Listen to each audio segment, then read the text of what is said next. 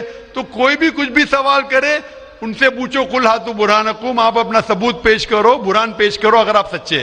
بھائی صاحب میں آپ سے سوال پوچھنا چاہتا ہوں, آپ نے اتنے سوال پوچھے مجھے, ہاں آپ نے کہا اسلام کا مطالعہ کیا ہے؟ نہیں کیا ہے. آپ اتنے سوال اسلام کے بارے میں کیوں پوچھ رہے؟ جی بغل میں مسلم کا دکان ہے تو جانکاری ملتے رہتا ہے. ہاں تو مسلم کی دکان بغل میں ہے, بغل کے مسلم نے آپ کو بھیجا ہوگا یہ پوچھنے کے لیے؟ نہیں غلط بات ہے. غلط بات ہے, آپ خود پوچھنا چاہتے. جی. تو بھائی صاحب آپ اتنی تحقیق کر رہے, بریلوی دیوبندی, بحث چل رہا تھا نا. بھائی صاحب آپ قرآن کو ترجمے سے کیوں نہیں پڑھتے؟ وہ بات نہیں, آج بحث چل رہا تھا 2 ہی گٹ میں, بالکل صحیح. تو وہ میں چپ چاپ سن رہا تھا. ہاں تو ابھی اور میں نے سوچا آپ سے آ کے کوشچن پوچھوں گا, تو جواب مل گیا آپ کو نا کہ قرآن مجید سب سے بہترین کتاب ہے جاننے کے لیے کیا حق ہے کیا غلط ہے, سمجھے اپنا.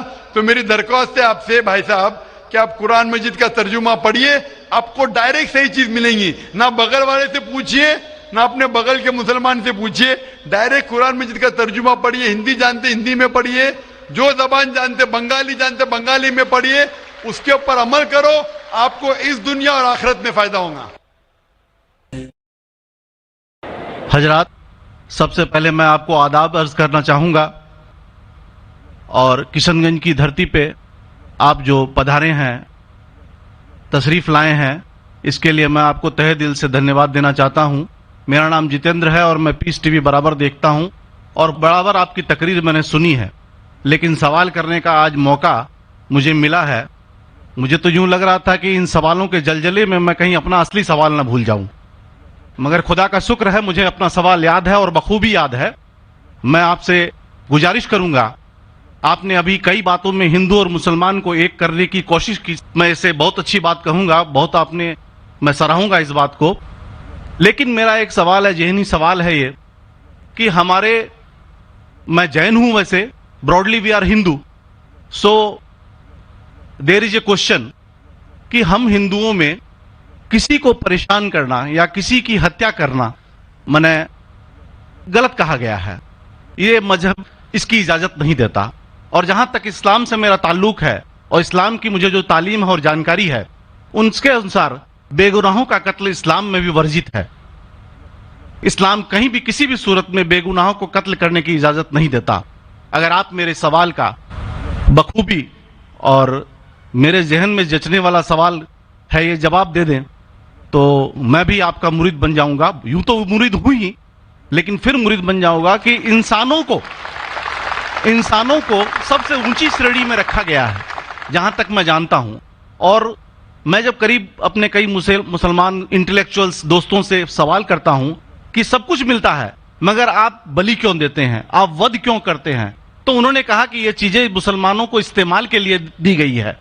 میں اس پہ کلیریفیکیشن چاہوں گا صاحب کا, آپ کا کلیریفیکیشن چاہوں گا. میں اس سوال کا جواب چاہوں گا آپ سے. وعلیکم السلام بھائی صاحب, آپ پہ سلامتی ہو. بس میں سوال کیا ہے کہ وہ پیس ٹی وی ماشاءاللہ کافی وقت سے دیکھ رہے, اور وہ کہتے ہیں کہ ہر مذہب میں کہا گیا ہے کہ قتل کرنا, انسان کی جان لینا غلط ہے, حرام ہے. ہندو مذہب میں کہا گیا ہے اور اسلام میں بھی جیسے ان کی جانکاری صحیح ہے کہ بے گناہ کا قتل کرنا حرام ہے. یہ پوچھتے ہیں کہ بلی کہاں تک صحیح ہے. بلی کا مطلب میں آپ سے پوچھنا چاہتا ہوں کہ آپ یہ پوچھنا چاہتے, مطلب جیسے ہم لوگ قربانی کے ٹائم میں, میرا یہی سوال ہے, ذاتی سوال یہی ہے میرا. اگر اس سوال کا جواب دیں گے تو میں تو آپ کا مرید ہوں, لیکن پھر سے اور پکا مرید بن جاؤں گا.